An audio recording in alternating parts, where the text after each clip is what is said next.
We got to get through this in 2 days. And you look, that's 20 years we got to get through in 2 days. Okay. We don't have to get through all of these. Yeah.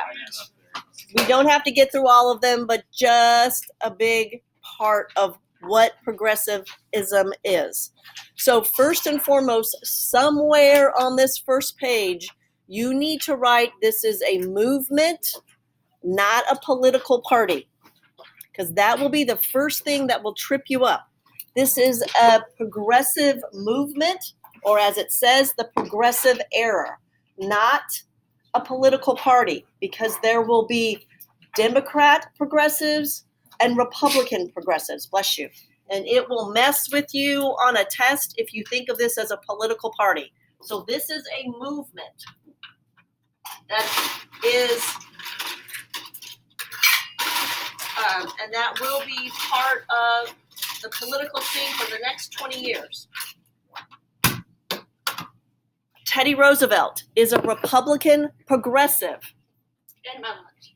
Lord have mercy. Dang it. I left my And I wasn't outside. thinking about it. Crap-a-doodle. I went all the way back to get it, and then I left it in my car. So that needs to be an important part of your understanding of the progressives. And then next, the next thing that you need to understand are what progressives are trying to do. And for me, progressives are progressively trying to change the government to react to people's needs. Yes? So is this all part of the same notes then? Yes. Like, is this part of the test? Yes. So progressives are progressively trying to get the government to respond to people's needs. And let's be specific when we say people, regular people, right? We are finally addressing the greatest needs of all the people. If you remember, and I don't ask you to remember statistics, but if you remember a couple of pages back, we are still looking at about 60 to 80% of Americans classified as poor. And so progressives say we need to look and have the government make changes to care for, and if that is a word that makes sense to you too, the government needs to care for its people. And it has not ever done that. That has not been the role of government. That's not what the founding fathers began government, was to take care of people. But now we're at a place where we believe as people, the government should take care of us. And that's what this progressive movement is about. And that is why there are progressives in both the Republican and the Democratic Party. So that is incredible. It is important to remember. It also, and this is where it's difficult, I think, for students, because this progressive movement is the progression of the populist movement, which also starts with a P. That also sounds pretty familiar. Okay, so remember, the populist movement didn't work because it was only concerned about rural America. And if you look on that first page, populism failed as a third party, but it had a political influence for 25 years because of these populist ideas that carried forward. So you should remember the railroad legislation, income tax, expanded currency, direct election of senators, initiative, referendum, recall, postal savings bank, and sub-treasury plan. If you remember, those of you that actually did the populist worksheet yourself, I made you write all this stuff down because it was really important that you write all of this stuff down because it is coming back. And again, hopefully you see, that's why I make you do the things I make you do. I just don't randomly choose things. There is a purpose. So, how do we move from this real political party, populist, centered in rural America, about farmers, into a movement that spreads across the United States? And that's where we're looking at. We'll go back to those famous mugwumps, my favorite people, reform-minded Republicans. These, again, are men of wealth and social standing. They don't like the change of America, and so they want to go back to this belief of hardworking Americans. So the mugwumps are going to reform the Republican Party. The biggest part of this, again, is going to be the bottom of the page, the emerging middle class. From that 60 to 80% of poor people, we are going to create a middle class. And this middle class is going to have, during this progressive era, an opportunity to use their stature to change and create what many social scientists and political scientists like calling the third great awakening. Historians know, so we don't talk about it. Political reformers, intellectual, look at this group. Again, women. Anytime we have social change, guess who is driving the bus? Women. And then guess who gets to sit in the back? Women. Journalists, social gospelites, and professionals. Again, we see that these groups of people are unrepresented, and we need to change that. So on the top of page 2 is the giant progressive list of which you need to know. Believed an efficient government would protect public interest and restore order to society. And this is a crucial statement. Government is an agency of human welfare. In other words, what I said right down on the other side, government needs to take care of its people. It needs to take care of its people. And what has changed from Washington and Jefferson and Hamilton to Teddy Roosevelt is the leaps and bounds that our country has changed and progressed, right? That the country now has an obligation to take care of its people. And taking care of its people is a wide range of legislation and activity. The first two things are really important. Breakup of trust and killing political machines. I hope we talked enough about those political machines that you can understand how it was a detriment to democracy. 2C is really important as well. This threat of socialism in the 1910s and 1920s is going to be overpowering. It's going to be probably for the most part overemphasized. The threat was not as large as we thought, but it will again make everyone see red. There's my pun. Socialism, red, angry. You got it, huh, Finn? Yeah, red. So here's the problem with this idea of socialism. Socialism is sharing. And if you are a factory owner, you don't want to share your profits. I'm going to pay you a salary, but I'm not sharing my stuff with you, right? That's the fear of socialism. That's the threat of socialism for a capitalist nation.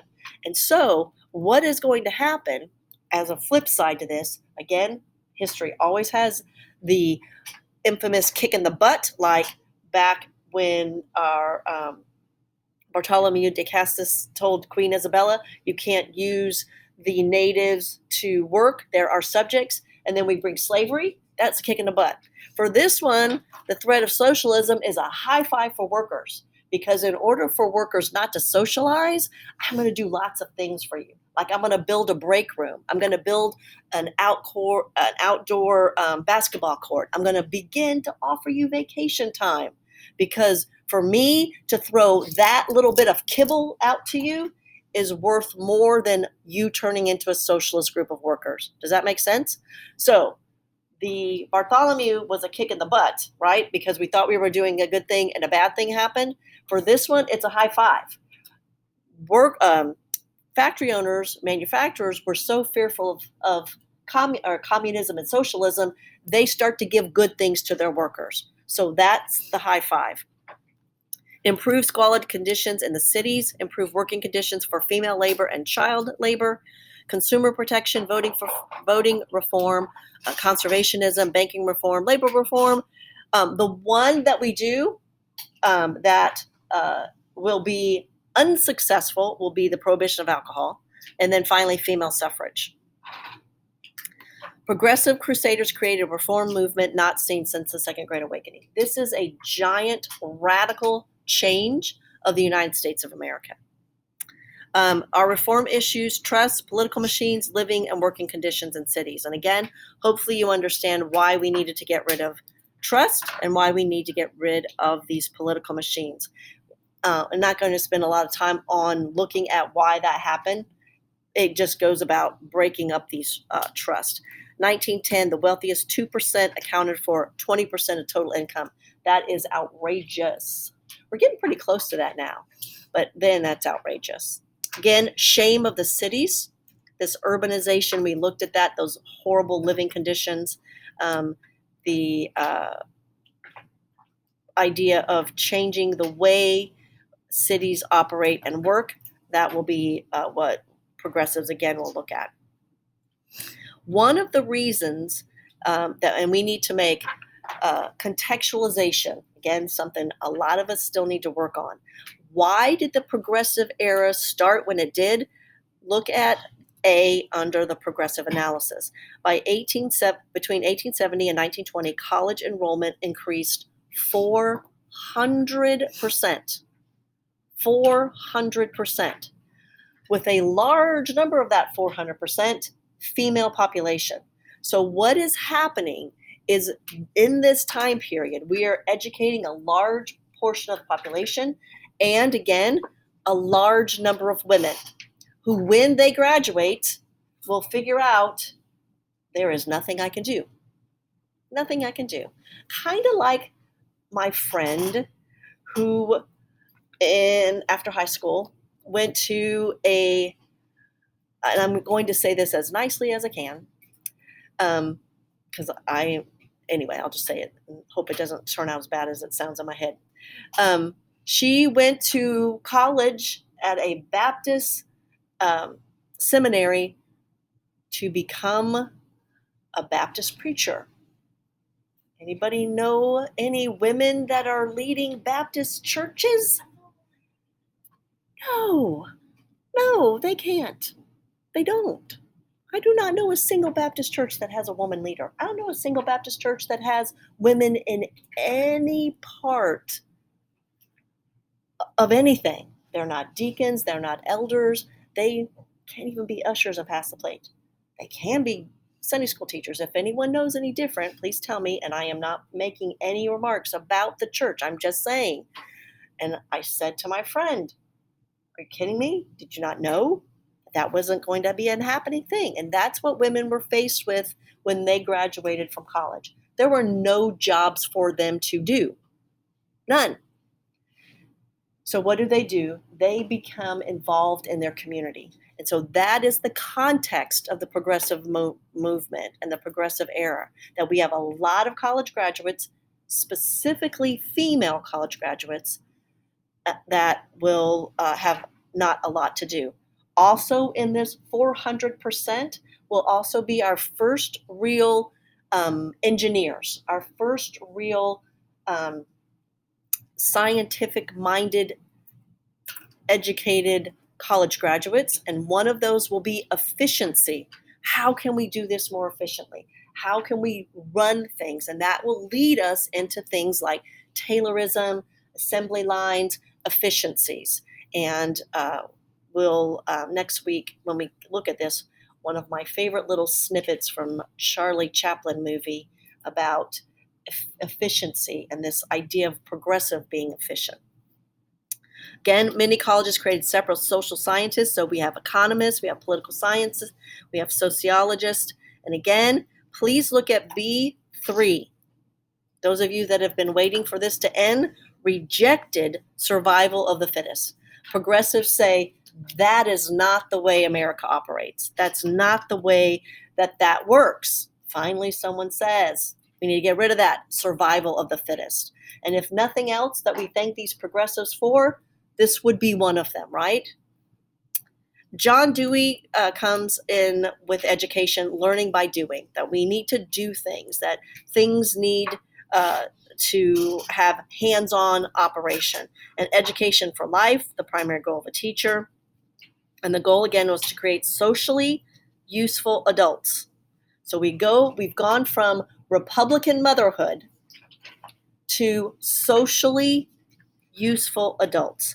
Number of 17-year-olds who finished high school doubled in the 1920s. It's still only 25%. Only 25% of our population is graduating from high school, which is, again, very low compared to our stuff. Lester Frank Ward challenges the survival of the fittest. He argued that it's natural for people to control and change their social environment for their own benefit, and he says this is not anything that is true or should be true, and that we should not abide by this survival of the fittest activity, which, again, there's a role of the government to shape society's destiny. So we got another couple other social scientists. One, again, will be Woodrow Wilson. We've got lots of writers in this group, and we'll look better at some of them in more detail. Social gospel movement, we already talked about that in our previous chapters. The reforms of settlement houses, Salvation Army. On page 5, we looked at this again as well when we were in our Gilded Age, our muckrakers. Please don't forget our muckrakers. Dang, I should have worn my muckraker shirt today. Again, coined by Theodore Roosevelt, it is a criticism of journalism. It's people stirring up stuff to expose the evils of society. And again, these will create tons of magazines.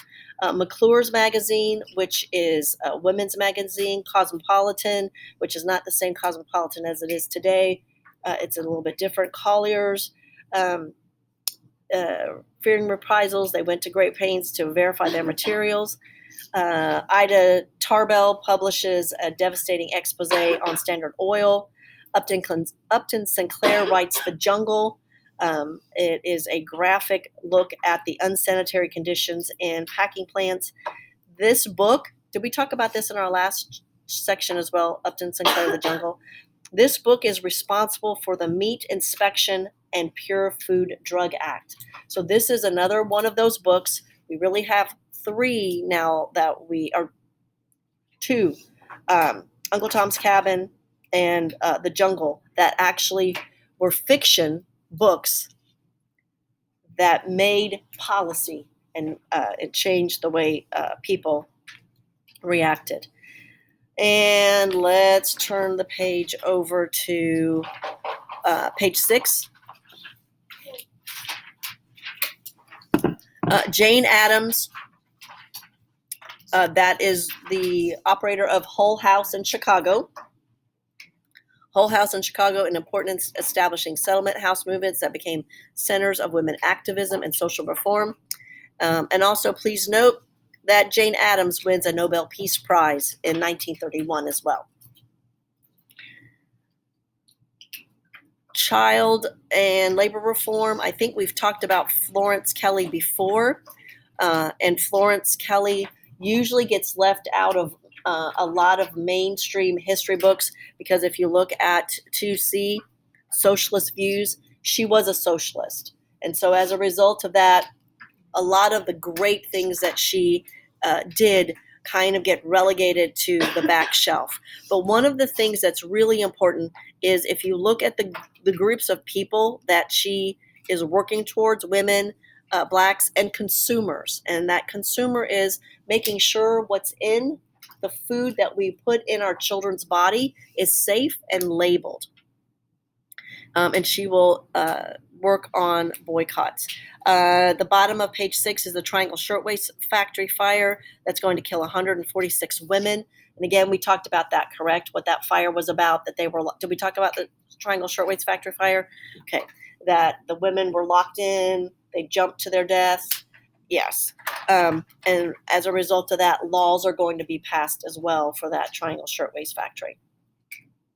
By 1916, 32 states regulated the hours and ages at which children could work. And again, that is why Mrs. Norris gets a little wackadoodle with child labor laws, all you people working so late and working with things you're not supposed to. People worked really, really hard to reduce the impact that child labor has on children and allowing them to be children. the backlash of this is now, what do we do with those children? And we put them in school and we give them an opportunity for an education.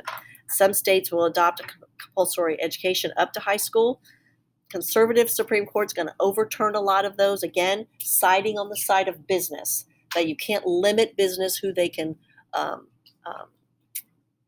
hire. Also on the sides of families. As a family, you can't tell me that I can't make my kid go to work for me. So that, again, will be some of the big issues. On page 7, we have our first real political reforms that make a big impact. And this is going to happen in the state of Wisconsin. Wisconsin's going to be one of our first progressive states. They're going to elect a progressive governor, and he, again, is going to work towards all these progressive ideals. He's going to destroy the political machine. He takes control away from lumber and railroad trusts, and he establishes a progressive government. He is a Republican. So again, make sure that we see that works both ways.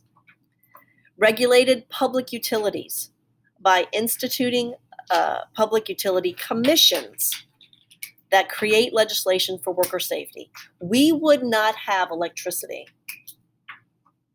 in every state except, anybody want to guess what state I'm going to talk about? Texas. Anybody been following Texas? And you would know that anybody been watching? So we know they lost power. Anybody knows what's happening to their electric bills that they're getting now? How much? Do you have any idea? The average is about $7,000 to $15,000 for their electric bill. Why? Because they're deregulated. They're deregulated, meaning that they don't have public utility commissions. So if you are on wind energy, so raise your hand if you're wind energy, REMC, you guys own, well, you don't, but your parents do that pay the bill. If you're on REMC, wind energy, you own the co-op. It's a co-op. There's a board of directors. Your parents, every 2 years or year, get a board of directors. Check who you want.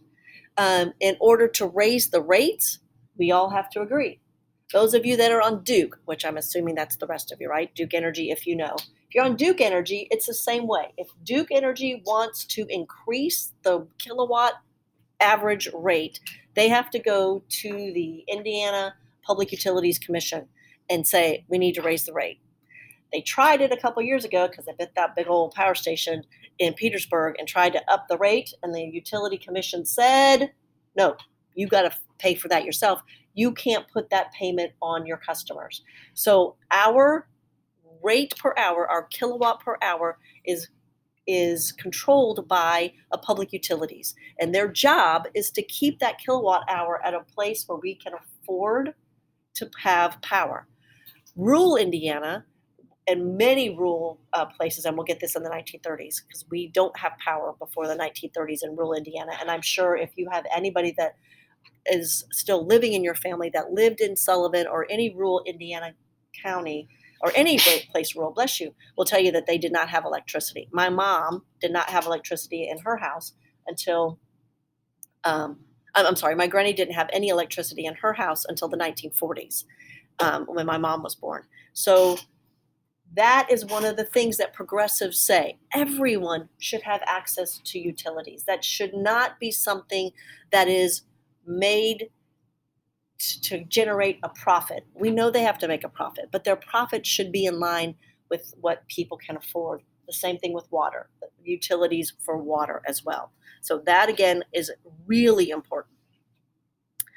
We talked about the initiative, the referendum, and the recall. The initiative allows citizens to introduce a bill. So once you turn 18, you can introduce any bill to the State House in Indianapolis. You got to fill out a paper. There's a little person that sits at a desk. They got a little tray. Put your bill in. They don't have to look at it. They don't ever have to pick it up, but you have the right to do that. Referendum, cast votes for or against laws. That will probably be the thing that surprises you most the first time that you vote, that there's more than people to vote for. There are things that are part of this initiative that are to vote for. I think a couple of years ago, this might perk up the ears of some people. There was a vote to include hunters' rights in the state constitution of Indiana. It did not pass, but it was there. It had a whole little amendment that we were going to add to the Indiana state constitution protecting hunters' rights. Guess what I voted? I voted no. No, we don't change the constitution for that. We make laws for that. But that's on the ballot. Also will be on the ballot the first time that you'll probably be surprised about judges. Do you want to keep this judge? Do you want to keep that judge? That's public referendum. And then recall gives citizens the right to remove elected officials. I do not think Indiana has a recall. I'm not a political, I am a government teacher. I can teach government, but I cannot remember for the life of me if Indiana has a recall. My brain says no. My brain says that is not part of Indiana law. Please put a box around number 5 because that's going to be the biggest change of all. Direct election of senators. So all of my really astute people, when we were doing those exit tickets, when we had all those snow delays, and all of you kept asking me like, how can this happen? Why was the government letting all this happen? Why was this happening? Very, very simple. If I'm Mr. Vanderbilt or Mr. Carnegie, I'm sorry, that was my North Carolina, Mr. Carnegie, I have senators that I'm paying people to put in places. Those of you that did the political cartoon of the Senate with the big money bags, that was the money bags.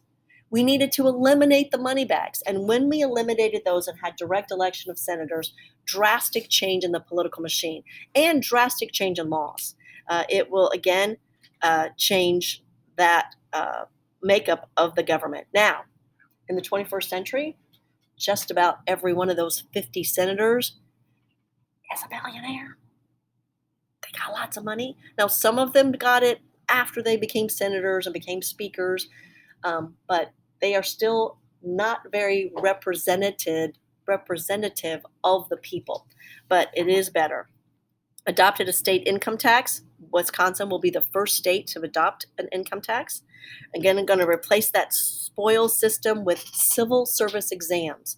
So if you're going to be the head of the post office, you need to be able to pass a test to be the head of the post office. On the top of page 8, please put a box around the Australian ballot. The College Board loves to call it the Australian ballot. It is the secret ballot. Became introduced more widely in states to counteract boss rule. So remember my simulation reenactment. Johnny, were you my voter with the pink ticket or the blue ticket? So that's gone. You now go in a voting booth by yourself. And that drastically changes the way elections will occur across the country. Reduce bribery. Number 3 is the bad part. Eliminated illiterate voters. And we'll see as we move into the 40s, 50s, and 60s, this illiteracy will have a big play in the South. And I think I've mentioned this, where if you're African American and you try to register to vote, you will be asked to read Shakespeare or Chaucer's Pilgrim's Progress written in Old English. But my papa, who could not read, the only thing he could do is write his name, was able to vote every time. Never had to pass a literacy test. Never had to pass a literacy test. I'm sure my papa voted. I don't know with obviously the regularity of my granny. Knowing my granny, she probably told him what to vote, and he probably did. Because this is a funny story that I always would laugh about my granny. Because my granny was Pentecostal. She never wore pants. I never saw my granny in pants my whole life, ever. In pants. She did gardening and worked outside in a dress. But our laugh was, and this is going to be sacrilegious, so I apologize. So you don't physically wear pants, Granny, but Jesus knows you wear the pants in this family, so you are wearing pants every day. She would be so mad at us. May the devil smite your tongue. Yeah, she would get so mad. I'm like, you wear the pants. You might be physically wearing a dress, Granny, but you are wearing big boy pants every day. So I'm pretty sure I love my Granny. But yeah, she was something else. So, and it is something to watch a lady outside gardening in a dress. And it was polyester too. That was her other thing, polyester. Like she was so proud of, she'd come out like for church. She would say, and this would be like 1982. I made this dress in 1975 and look at it. It looks just brand new. I'm like, it does, Granny. It looks brand new, polyester. And when my Granny finally stopped sewing, she spent probably like in 1992, probably like $80 mailing me a box of fabric that was all polyester. Like, I am not sewing with polyester, Granny. I ain't making a single thing with polyester. Two things will survive nuclear holocaust: polyester and roaches. That's it. Polyester will never die. I'm not putting it on my body. All right. Change of topic. Galveston. We do need to mention Galveston, and I had never ever put Galveston in my notes because it's not a big deal until about 10 years ago. College Board asked 3 questions about Galveston. So Galveston, Texas, if you've ever been to Galveston, it's a beautiful on and under sea level coastal island in Texas. It's gorgeous. It's beautiful. And in September 1900, a devastating hurricane came through. But like most hurricanes on that Gulf Coast, it wasn't the wind, it was the flood. And they had this massive flood. About 5,000 people are going to die. It was horrific. If you are interested in weather, this is one of the most interesting weather phenomenon. There's a really good book called Isaac Storm. They set up one of the first weather stations in and around that area. And the guy, I don't know his last name, Isaac, was measuring the barometric pressure and thought all of his instruments were wrong because there had never been anything recorded this low. And it's a very interesting book and story. But what happens to Galveston is their city is wiped out. It's wiped out. We don't have FEMA. We don't have any kind of things that help cities build. So Galveston rebuilt itself. And then the way they rebuilt themselves is they changed their government. And they go with a commission system. 5 commissioners, 2 elected, 3 appointed. 400 cities are going to adopt. And the reason they do this and why you're asked this question is it reduces the power of the political machines. Those of you that have ever watched the old Batman TV series, or you pay really close attention to Batman, Batman works with the commissioner. And he's called a commissioner because of this city planning thing. Again, those of you interested in engineering, civil engineering, one of the best jobs of the whole wide world you can get is working with a city as a city planner, because your job is fairly secure. You get to do all kinds of different projects.